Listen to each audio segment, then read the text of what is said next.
It doesn't make sense. This is all a big part of the eventual goal, which is control. Belief in conspiracy theories are actually more popular than you might think. Over the years have shown that a lot of Americans endorse at least one sort of conspiratorial narrative. I not believe it, whatever.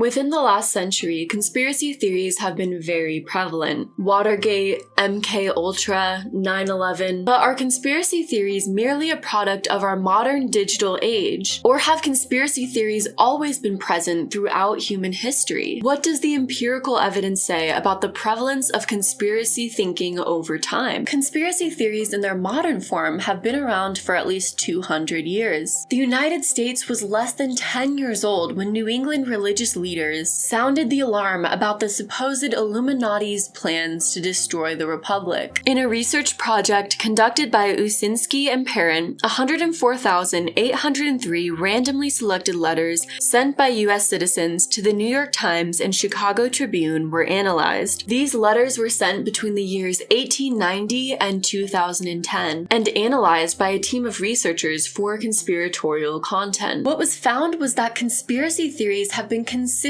prevalent throughout history, and if there were any spikes in data, these spikes were not in this last century. The first spike occurred shortly before the year 1900, at the height of the Second Industrial Revolution. There was such a major societal change during that time that many citizens, especially those who felt powerless and voiceless, became insecure amidst the change. Changes in jobs, a failing and unsustainable industry, an uncertain future in society. Definitely not things that we're dealing with right now. Certainly not problems of today. The second spike occurred in the late 1940s and early 1950s, the beginning of the Cold War. A lot of conspiracy theories at this time had to do with communism and assuming association between groups of people and communism. It wasn't like there was heavy propaganda instilling a great fear in communism at the time. Studies have also shown that conspiracy theories are not specific to Western culture. Conspiracy theories have existed among citizens around the world. I know, surprising. Western culture didn't invent everything?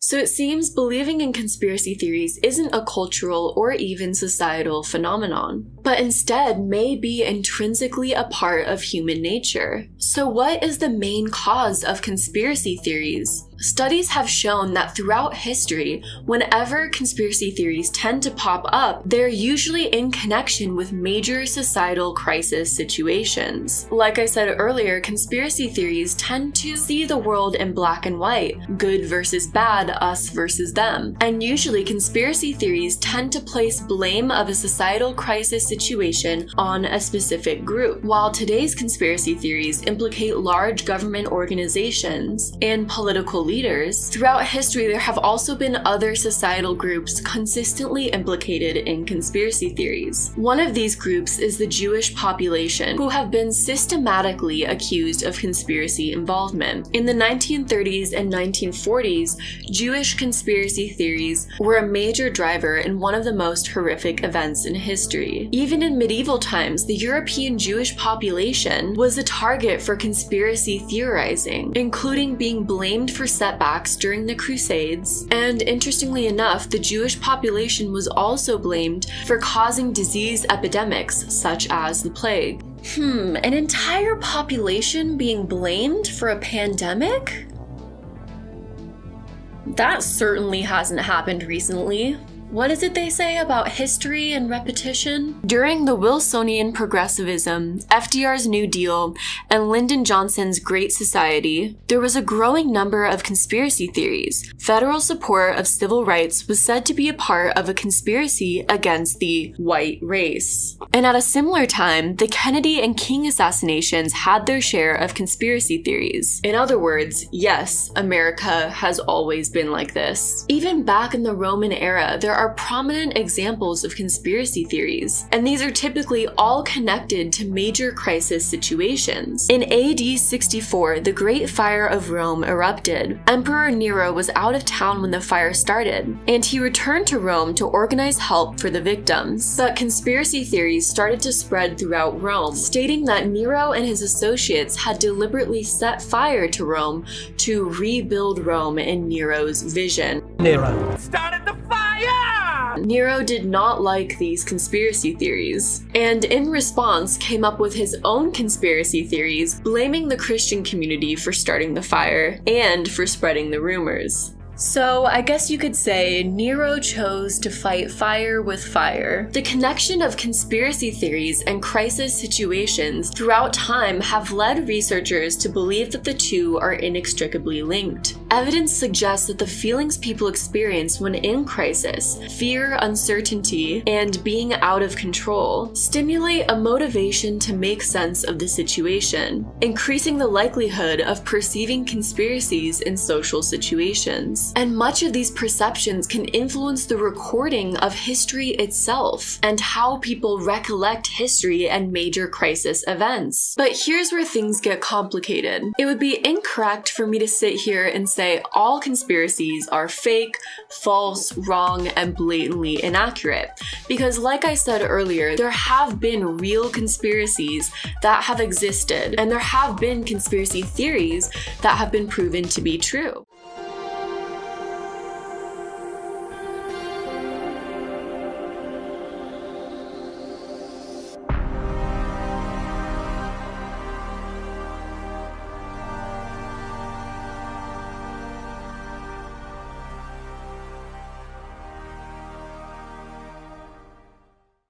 These are all purportedly, allegedly, disclaimer. In my opinion, whatever else I need to put here before talking about these. During Prohibition, the U.S. Department of Treasury poisoned alcohol. The U.S. Public Health Service lied about treating black men with syphilis for more than 40 years. More than 100 million Americans received a polio vaccine contaminated with a potentially cancer-causing virus. The government tested the effects of LSD on unwitting U.S. and Canadian citizens, otherwise known as MKUltra. So, I mean, I kind of completely understand why people might not trust the US government. I mean, their track record for conspiratorial involvement is not the greatest. The problem is, for those with conspiratorial thinking, these examples of conspiracies that have happened in their minds can be proof that the conspiracy theories they believe of today are happening right now, when there may be no empirical evidence for them to think that, or their logical reasoning for these conspiracy theories may be inherently flawed. So how can we determine if a conspiracy theory is false? Well, some are, very clearly, from an outside perspective, just not true, but others are a bit harder to disprove. So here is what experts recommend for determining whether or not a conspiracy theory is false. And it's not always based on how crazy a conspiracy theory sounds. Conspiracy theories that have been proven to be true can be just as outlandish and strange as the questionable or false ones. I mean, if MKUltra wasn't proven to be true, I would be questioning it or thinking that it's just another bizarre conspiracy theory. One way to examine the validity of a conspiracy theory is to evaluate the believers themselves. Most people are often adaptable in their beliefs when confronted with new information. Most people follow the Bayes theorem model, a gold standard for how one should update beliefs in light of new evidence. But those who may have apophenia, or a conspiratorial way of thinking, may not be thinking rationally and may not be open to changing their mind. In addition, people that believe in conspiracy theories often exhibit an almost nihilistic way of thinking that leads to distrust in all experts, or belief that all experts, institutions, and trustworthy sources are in on the conspiracy theory. theory. Those who believe that climate change isn't real and the concept of climate change is just a massive government conspiracy theory, all of a sudden start distrusting the random scientist doing their own independent work as being somehow in on this conspiracy. This way of thinking can lead to a refusal to recognize trivial or accidental events. AKA, sometimes shit just happens. Conspiracists usually believe that nothing occurs by accident, which may be a sign that their theories just aren't based in reality. Because really, accidents are sometimes the only thing humans can do. Reality is, the world is absolute chaos, with very little meaning or reasoning behind what's happening. But amidst the chaos and randomness that's constantly occurring, sometimes things align perfectly, and it can be hard to see that as a result of randomness and chaos. It's like those viral ping pong videos, where someone's able to make a ping pong ball fall perfectly into a cup through a seemingly random pattern of movements. But sometimes all it is just luck and a random sequence of events that ends up having a perfect conclusion. We want so badly to make sense of the world around us, but sometimes we give too much credit to seemingly random events. Lately, it seems that more and more people adopt this conspiratorial way of thinking, where all of a sudden everything becomes a conspiracy theory. This way of thinking has transformed the conspiracy theory landscape and has now been defined by the term conspiracism. Conspiracism is the belief system that leads to conspiratorial thinking or a conspiratorial worldview. Conspiracism is distinctive as a belief system for two reasons. First, it is inherently a very negative belief system. There aren't really any modern conspiracy theories that have a super positive predicted outcome. Usually it's like the world is going to be destroyed, not people are plotting for peace and to end world hunger. Which is interesting. Conspiracists greatly fear and oppose the conspiracy theories they envision, because much of those conspiracies are aimed at destroying their way of life. The Illuminati, mind controllers, forces of evil, the cabal, the globalists, all of these entities are really similar when you actually look at them. Conspiracists believe them all to be evil and plotting against citizens, and running a complete secret society of sorts. Conspiracism also seems to be a belief system that lends itself to obsessiveness. This obsessiveness can be seen in conspiracist activity on social media. Biden's never been your president. Trump has been the president the whole time in charge with the military. What's going on right now? Biden has been dead since last year, and all of this is just a show to show you stupid people how bad it really could be. President Trump, if you see this, please save us. Please, President Trump. Please, I hope you have a plan.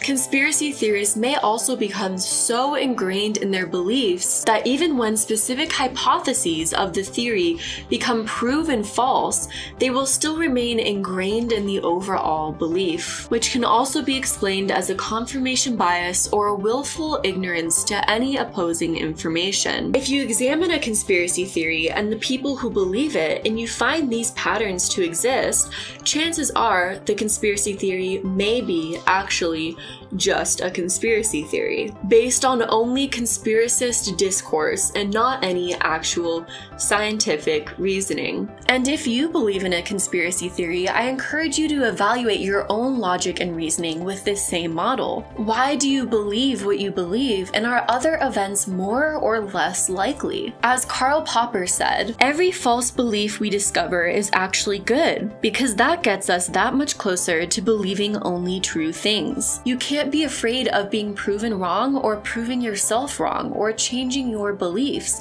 when presented with new information. It's a part of learning that we all do as we grow and gain more knowledge in the world. Learning itself could be described as being continually proven wrong. Another way experts evaluate a conspiracy theory is through scale, the size and duration of a conspiracy theory. The general idea for this logical evaluation of a conspiracy theory is that the more people that would need to be involved in a conspiracy theory, its size, and the longer a conspiracy theory would need to be in existence, its duration, the less likely a conspiracy theory is real or true. Think of like in high school, when a secret is passed around between classmates.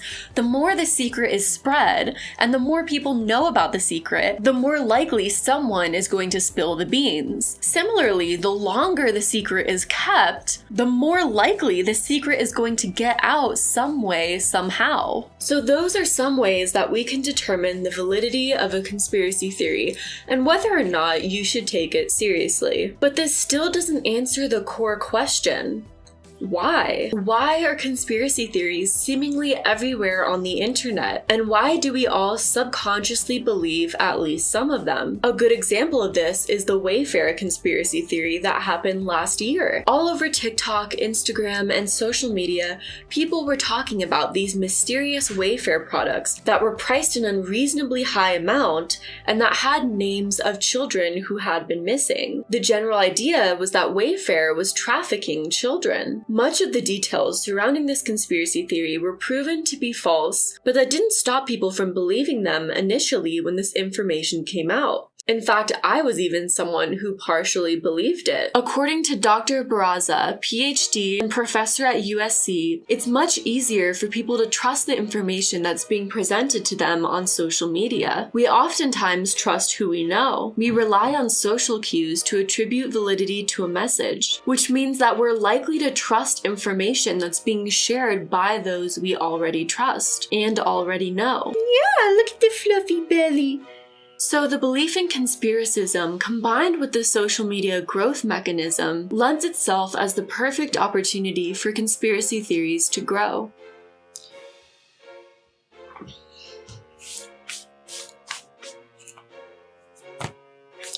Hopefully I don't have cat hair all over me now. But why is it that people latch onto conspiracy theory concepts and ideas? People's motivation to make sense of their environment increases when they're feeling out of control and are experiencing feelings of anxiousness and uncertainty. In a psychological experiment, one group of research participants read a scenario where a president was shot and killed. Another group of participants read the same scenario, but with one difference. The assassin missed and the president survived. The participants were then asked whether or not they believed the assassin was a lone wolf or part of a conspiracy. Results showed that when the president was killed, people were more likely to believe that a conspiracy theory was behind it than when the president survived. When things fall into place too seamlessly, like the ping pong ball falling into the cup, it can be hard to believe that it was all just a random occurrence. It can be hard to wrap our minds around the fact that mere accidents or an odd sequence of events can have such a large impact on our society, especially to the extent of a president being killed. It's also believed that conspiracy theories could be evolutionary byproducts. The byproduct hypothesis suggests conspiracy theories emerge from a large brain capable of thinking, reasoning, and gossiping. Yes, gossiping can be an evolutionary byproduct. So all those drama channels that you enjoy and love to watch, the tea that we love to be spilled, could actually be explained through evolution. Conspiracy theories contain a few key components: pattern recognition, agency detection, and threat management. When assessed separately, each of these mechanisms has an important function for survival. Another theory is that conspiracy theories aren't a byproduct of evolution, but in fact necessary and have actually helped humans of the past. Conspiracy theories could have possibly helped ancestral humans in navigating their social world and anticipating imminent dangers in their society. Whatever the reason for conspiracy theories existing may be, the reality is they are prevalent and being interwoven into our society. More than 50% of Americans believe in a conspiracy theory. Polls over the years have shown that over half of Americans consistently endorse at least one sort of conspiratorial narrative. Reality is you probably believe in at least one conspiracy theory, just like I do. Conspiracy theorists are not fringe outcasts or weirdos. They're our family members, our friends, our family, and even ourselves. So it's important to understand conspiracy theories and conspiracy theorists so that we can better understand the effects of conspiracy theories on our society and what we can do to help. Next time on Conspirination, when conspiracy theories turn dangerous. We're diving into the different types of conspiracy theories, how they grow, and the original conspiracy theory that may have started the most dangerous conspiracy theories that we see today. And later on, we're examining conspiracy theory influencers and the effects of conspiracism on society. Stay tuned.